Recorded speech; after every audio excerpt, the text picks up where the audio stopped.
หมอยสูงค่ะหมอยสูงพี่ๆน้องๆผู้ปันแห้งขาวใส่หมอหอมกุ๊กกอกค่ะมื้อนี้ก็เป็นวันที่2เดือนธันวาคมที่4ปี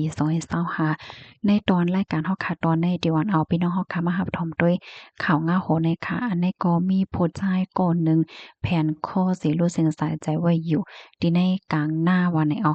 มื้อวันที่1เดือนธันวาคมที่4ปี2025ข่าวยาม 11:30 เจ้าหน้าที่ปลีโค้งปลีสุวรรณภูมิเจดอน101ไล่รับตึงลาดว่ามีก้นก่อนหนึ่งเฮ็ดดีโตเจ้าเก่าขึ้นถึงที่เป้ารู้สึกสาใจกว่าดีกลางตรงหน้าอันมีไว้อยู่ดีหมู่ที่5เอิงทุ่งหลวงเจอเว้งสุวรรณภูมินะคะว่าหลังเสไล่รับตึงลาดยาวเนี่ยก็ไล่หิบแนตลงปืนตีเสียวและไล่กว่ากดทัดด้วยนะคะเพราะว่ากว่าถึงเหย้าเนี่ยก็เจ้าหน้าที่เก่าเนี่ยก็คบทบหันขับโตผู้ใจคนหนึ่งซื้อมั่นใจได้ก็ห้องว่านายพงศกรอายุไล30ปีแนวเจ้าหน้าที่เขากดทัดด้วยจ้อมโตจ้อมคิงมันค่ะเนาะก็มีห้อยถูกหญ้าเฮ็ดให้สังในออกกำนั้นแลก็เลยฮู้ว่ามั่นใจในเฮ็ดดีตัวเจ้าเก่ามันแหวก็ถึงที่ป้อรู้สึกสายใจกว่าว่าเนี่ยค่ะกดทัดด้วยหิมห้อมเจ้านั่นเนี่ยก็คบทบหันโฟนเหแอบเงินมันเหปยอก็มันหนังทุงใส่เสื้อโคมันเฮ็ดไหนค่ะห้อยมันนังว่าทุกย่าเฮ็ดว่าสองว่าเจ้าเนี่ยเด็กก็มีนะคะคาล่ำว่ารู้สึกสายใจมายาวเต็มเหลือสิ48ชั่วโมงเฮ็ดให้กำในตั้งฝ่ายเจ้าหน้าที่เขาเนี่ยก็สืบฟ้นถามตั้งก็เป็นแม่ค่ะเนาะแม่เขาเนี่ยก็มีว่าอยู่ที่ต่างเจตอนนะคะแม่เขาก็ลาดว่าลูกจ้ายในลูกจ้ายเขานั่นกว่าเหตุการณ์ที่เมืองไต้หวันนั่นน่ะพะยอก็ปอกมาแอวมันแหละดีเฮิรนเฮมื้อเหลียวก็หางแฮนดีเดปอกกว่าขึ้นที่ไต้หวันหางแฮนดีกว่าขี่เฮอหมินลูกที่เมืองเกาะกรุงเทพเหี่ยวก็กว่าที่ไต้หวันเฮ็ดแหนเนาะขับหมายได้ก็ได้กว่าเหย้านั่นค่ะน่ะเนาะมันจ่ายในออกเฮิรนจะเมื่อวันที่29ให้ไหน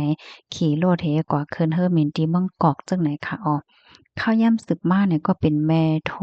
กับสึกหาลูกจ้ายก้อยกำไลเนาะก็วนว่าแบตเตอรี่หมดโยอำนั้นก็มีไว้อยู่ที่เครื่องมินแลจังหับโฟนโยให้ในแม่ก็อำไลวนนำคำใจสั่งให้แหน่ค่ะเนาะวนว่ามีหางนั่นค่ะน่ะถึงที่ป้อไลรับสายเจ้าหน้าที่เขาเสก็เลยรับผู้ว่าลูกจ้ายนั้นเซ็งกว่าเหย้าจังไหนค่ะเฮาก็เป็นแม่ลาดว่าลองปัญหาในอกในใจลูกจ้ายได้ก็อำไลลัดอีหังที่แม่เนาะก้อยการได้ยินลูกจ้ายลาดว่าใครก่อเหตุการณ์ที่เมืองไต้หวันเหย้าให้ไหนก้อยก็ว่าซ้ำใครไลเงินและจังเฮ็ดจึงหือกะไลปอกกว่าที่ไต้หวันแทงกำหนึ่งเปิดดากว่าหาเงินหาต้องว่าให้ไหนลองดังที่อันลูกเฮ็ดจังไหนกว่าได้แต่ก็แม่ได้ก็อำไลโฮลองดังมันว่าหนังไหนค่ะ ข้อมูลอันแนี้ก็ค่ะเลยไปมาที่ห้องการข่าวไทยรัฐออกไว้นะคะค่ะเลยกว่าหันแมนค่ะเนาะก้นตั้งหนำตั้งหลายไหลมาปันตั้งหันถึงปันคอมเมนต์ค่ะเฮแลค่ะหันถึงว่ามันมีพรลีเนี่ยเสียแล้วค่ะได้แค่ย้อนเอามาอ่านในปันพี่น้องเฮาค่ะอีกหนึ่งเนี่ยค่ะเนาะมีคนคนหนึ่งเนี่ยค่ะเขามาแต้มลั่นในว่าหน้าหอตอเฮิรนมังหลังในนะมื้อนั่งโลกก่อเหตุการณ์นอกวันนอกเมืองในแหวก็ก้นที่หอที่เฮิรนในก็ทางใหญ่เนาะเหมือนจังหนังว่าลุกในกว่าเหตุการณ์ที่นอกเมืองเหตุการณ์เกี่ยวไล่เงินนำไ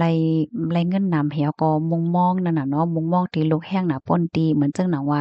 มุงมองว่าให้ลูกในปันเงินมาว่าให้ลูกเฮ็ดนั้นปันเฮ็ดไหนปันแหวก็ลูกในก็ไล่โดยถึงปันที่หอที่เฮิรนตั้งหมดเฮ็ดไหนเหหน้าเฮิรนมังหลังในเขาซ้ำอำปองใจเนอลูกโดนเจ้าเก่าพองเหมือนจังหนังโลก กว่าเหตุการณ์นอกเมืองอันว่าในมันก็ใจว่ามีโรงงานลมเนาะที่หนึ่งในกว่าอยู่วานเปิ้นเมืองเปิ้นลงที่อยู่ตีกินเนาะก็เหมือนที่เฮิรนเฮาลองตั้งกินตั้งยำก็เหมือนที่เมืองเฮาอย่าก็ลองศึกษาในตรงวงกวนว่าจังหวะเจ้าได้กว่าเหตุการณ์1 วันแต่ได้แลเงินมาก็ง่ายเพราะว่าแลเงินมาเหยาก็ซ้ำมีกาอยู่กากินเจ้าไหนสิ1 เดือนมันก็เหลือสัง เงินที่อันเหลืออันเก็บนั่นก็บางก้อนในยังอำหัดใจตอนตาส่วนตัวเจ้าเก่าเฮาก็ส่งปอกเฮิรนและเจ้าใน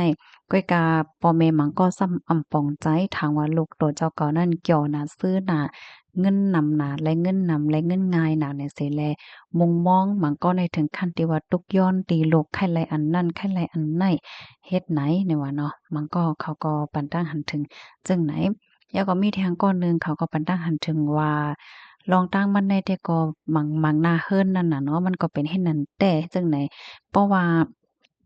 ลูกกว่าเหตุการณ์เฮ็ดงานไหนเขาก็ได้มีลองมุมมองที่ลูกแฮงน่ะเลยที่ถามแล้วก็ว่นป้าว่าลูกตัวเจ้าเก่านั่นอยู่กินจึ้งหือจ่องฮือห้าเฮ็ดไหนย่อก็มังก็ได้ยั่งปายว่าเหมือนจังหนังเพราะว่าลูกปันเงิน5ส่งเงินปัน5แล้วจังไหนก็แน่ว่าลูกได้ลืมกุ่งหมุนฮู้กุ่งหมุนเฮ็ดจังไหนเหมังก็เนี่ยก็ซ้ำปลายแตกหนึ่งเนาะมันด้วยรู้ยิ่งเขาเฮิ้นป่นได้เฮ็ดนั้นเฮ็ดนี้ปันพ่อแม่เขาเฮ็ดนั้นปันจั่งนั้นปันจั่งนี้ให้เอามาแตกหนึ่งเนาะลูกล่างหมั้งก็หำฮบทบลองตั้งอย่าเพิดไว้เฮ็ดไหนเฮ็ดแลมังก็ได้แต่เลยว่าเหือดหน้าการต่างงานก็มีตั้งหยาบแต่อยู่แต่กินก็มีตั้งหยาบก้นที่เฮิรนก็ซ้ำปองใจปันแทงเฮไหนแลว่นนำคำใจซ้ำป้อมโฮดได้เลยเฮ็ดหือในมังก็มีจึงนั้นก้อยหน่าว่าเจอเขาได้ก็หัดลัดเนตั้งเฮิรนเฮ็ดไหนเนาะเปิ้นก็มาปันดังหันถึงจังไหนเฮแลค่ะก็วนว่าเล็บที่เป็นพรลีอยู่นั่นค่ะน่ะเนาะนั่นเอาค่ะก้นเฮาค่ะที่เกิดลูกมาเนี่ยก็แน่นอนค่ะเนาะไผๆก็ฮักลูกฮักล่างกูก็กูโก้นเฮ็ดจังไหนเขาเฮแลสอนเจ้าหนองว่าลูกใหญ่มากาสูงมามีการมีงานมายาวค่ะเนาะการตีลุ่มลาดด้วยถึงปอตั้งแม่ขึ้นว่าสังว่าเจ้าไหนมันก็เป็นลงตีหลีเป็นลงตีหลีเอากงหมุนเป็นลูกล่างหลีฮูกกงหมุนนั่นน่ะเนาะก้อยกะว่าการตีป้องใจปันกันพ้องค่ะเนาะเอาใจลูกมาใส่ใจพ่อแม่ใจพ่อแม่มาใส่ใจลูกมันจึงว่าวนถึงกันกว้างๆในจึงมันก็ติเฮ็ดให้มีตั้งซื่อตั้งสองฝ่ายค่ะเนาะมันโหลป้องใจว่าลูกจ่องมีตั้งหยาบสังนั่นน่ะเนาะลูกโหลตั้งจอยสังไหนก็ซ้ำหลมมีแทงให้ไหนเนาะเจ้าแม่นค่ะอันใดแต่ก็นาเฮิรนหลังหนึ่งและหลังหนึ่งมันก็เหมือนกันค่ะเนาะนาเฮิรนบางหลังในพ่อแม่ได้ซัปพอร์ตลูกเต็มที่ค่ะเนาะจะมือ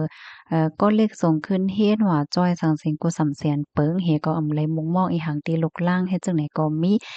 ตอนตาพ่อแม่บางเฮิรนไหนก็เหมือนจังหนังว่าค่ะเนาะก็มุงมองตีลูกจังนั้นจังไหนแหละเฮ็ดจังไหนก็มันมีนั่นค่ะน่ะนาเฮิรนหลังหนึ่งและหลังหนึ่งก็เหมือนกันเนี่ยค่ะเนาะอันใดแต่ก็ใครลาดว่า ให้เพราะว่ามีลองปองใจปันกันรับถ่อมกันทั้งสองฝ่ายแต่ก็มันก็เดหลีในคณะเปิงเป็นจังไหนในมันจะว่าในตรงวงไทยว่าสังว่าจังไหนก้วยค่ะเนาะในตรงวงใต้หมังก็ยุบยามว่าที่ฮบทบย้ายอยู่ค่ะก็เลยหันหลายก็ที่อันออกมาลัดลองใจเล็กใจน้อยในภาวะจัดปานโตเจ้าเก่าให้ในนั้นน่ะเนาะ ผู้รู้เขาแนะนำว่าจึงหือเนี่ยค่ะเนาะหนังหือต้องสองฝ่ายเพราะได้เข้าใจกันในข้อที่1เนี่ยค่ะเนาะรับถ่อมกันนั่นน่ะเนาะเหมือนจั่งตัวอย่างมันเนี่ยเพราะว่าลูกเนาะก่อเหตุการณ์ต่างที่ตัวอย่างมันลูกก่อเหตุการณ์เมืองไทยเนี่ยแหละเนาะเฮาค่ะเนี่ยก็โลดเลยรับถ่อมป้าว่าอันลูกก็อยู่เมืองไทยนั่นเป็นหือพองอยู่ลีกินวันอยู่ห้าลงอยู่ลองกินเป็นจึงหือก่อเหตุการณ์เป็นหือพองเจ้ามันเกี่ยวหือ จ่องมันหยาบเผิดหือสองสิ่งจั่งใดต้องถามปันเขาเฮ็ดจั่งใดเนาะปลองใจปันให้แหน่เนาะปลองใจปันเฮ็ดแล้วก็เหมือนจั่งว่า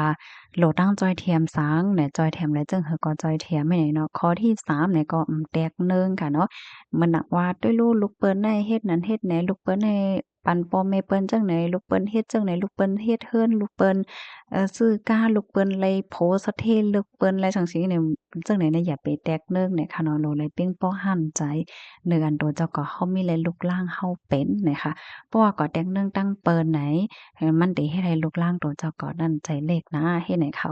กับปานมื้อเหลียวได้ก็ยิงแค้นหนาค่ะนะเนอออนไลน์จังได๋โอ้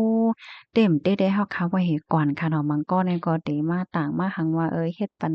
จั่งสิ่งจั่งไหนเฮ็ดแหน่เนาะมันก็เฮ็ดให้กดมันก็ด้วยลูกก้นนั้นเฮ็ดนั้นเฮ็ดไหนเนี่ยมันก็สิมีลองแตกเนื่องกันเนี่ยค่ะเนาะ นั่นเนาะค่ะป้อหมอปองใจกันได้ก็มันก็ติเป็นโรงหลีมากก้อยกูลองไหนค่ะพี่น้องค่ะรับถอมยอหันถึงจังหือพองค่ะจังหือก็ปันตั้งหันถึงมาลายอยู่ไหนค่ะยินจมนำค่ะย้อนให้อยู่หลีกินหวานแลลอดเพกันกูก็เสกำไหนค่ะใบส่งค่ะ